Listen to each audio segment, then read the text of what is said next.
Chapter 16. Henry. The name that had been haunting me since day one. The name etched in my desk. The name Mr. Drew had called me. When we were trying on tuxedos. That name I just assumed was a former employee, and who really needs to know about that anyway?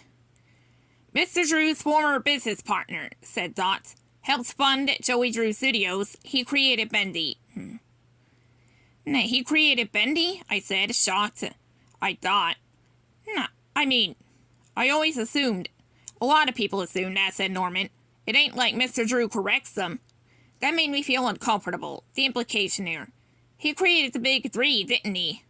Asked Dot. Bendy and Boris, even Alice. Even though they didn't start featuring her until after Henry left. Yup, he was a gifted artist. Decent fellow, too, as far as people go. Coming from you, that's quite the compliment, said Dot.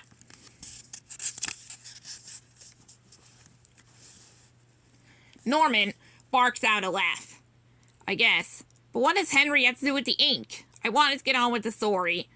I didn't need to know about Henry and Mr. Drew. Well, Henry left.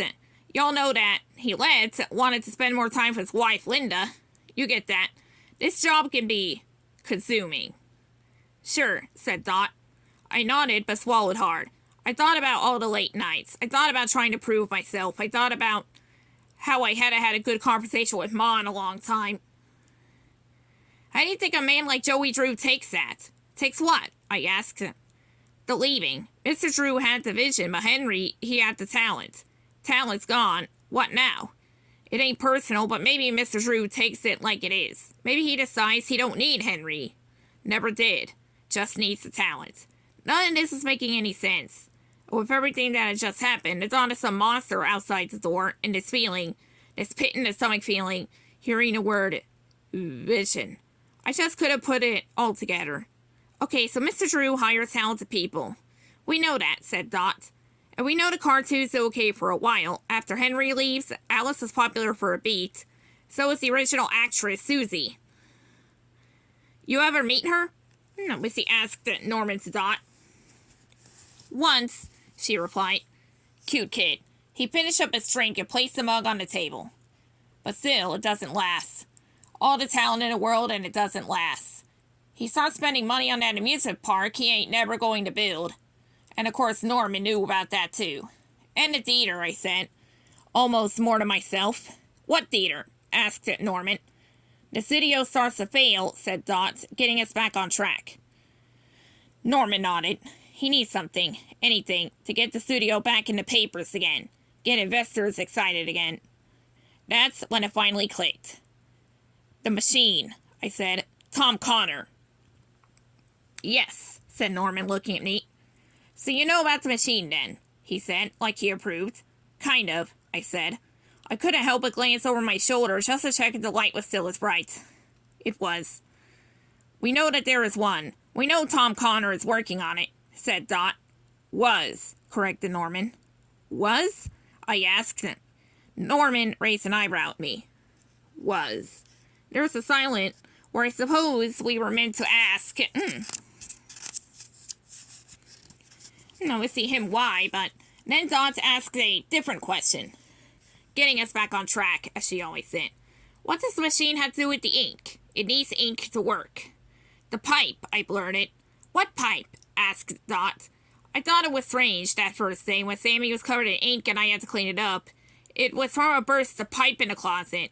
The pipe was flowing with ink, but how does it? Norman cut me off. I don't know how, and I don't know what's going on. All I know is that all this ink goes in and comes out. When it comes out, it's different somehow.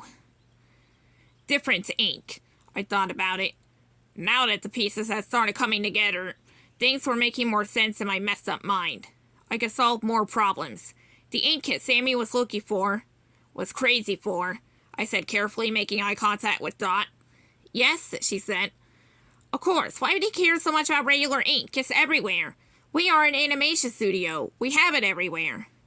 Everywhere, I said. The machine, Dot said, turning back to Norman and leaning forward. You said Mr. Drew needs the ink for the machine. Norman, what does the machine do? I held my breath, waiting for the answer. I almost felt like I didn't want to know it. Norman just shook his head. He took his feet off the table and sat up. I wish I knew I only, watch what I can see. And Mr. Drew and that Tom Connor fellow, they were more sneaky than you two. I just know that Sammy isn't Sammy anymore. The ink, well, I don't know. But it seems to me like the ink is taking him over. I think it's the ink that took him. You think he's alive? Asked Dot. I don't know, but I'll tell you one thing. That ink has a mind of its own. Goes where it likes. Slips off the page, I said, thinking about my cowboy Bendy. Thinking about Sammy's notebook. Thinking about a kind of panic I'd never felt before. Not even when the monster was chasing us. Something animalistic and deep down. Something past my gut and right into my spine. Overtook me in a moment of pure, white-hot realization. I had the ink, I said.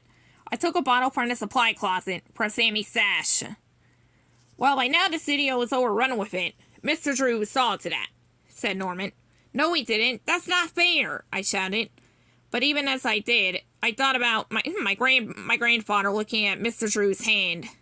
The words, bad ink. No, it wasn't that. It couldn't be that. You said to yourself that he hires people with talent, I said to Norman. That he's the one with vision. So none of this was his fault. It's that Tom Connor, or maybe Sammy. I was shaking now. All my feelings were mashed together as fear. I could have picked them apart. I could have split my realization. No, see, about the ink. Now from the conversation from Mr. Drew, or from the creature and the violinist and the shadows. The grasping, clawing shadows. All of it was just one big ball of fear. Buddy, calm down, said Dot. I can't. You don't understand. I have to go. I did. I had to go. It's okay, Bunny. We should wait a bit longer, said Dot, standing up and coming over to me, placing a gentle hand on my shoulder. I can't. Don't you understand? I have the ink. I have the ink at home. It's in my apartment. I pulled her hand off me and ran out of the projector roof. I didn't worry if I'd hurt her. I didn't worry if Norman thought I was crazy. And I also didn't worry that the creature might find me and catch me. I didn't worry about any of it because I wasn't thinking. I wasn't processing. I was just doing. I was running home.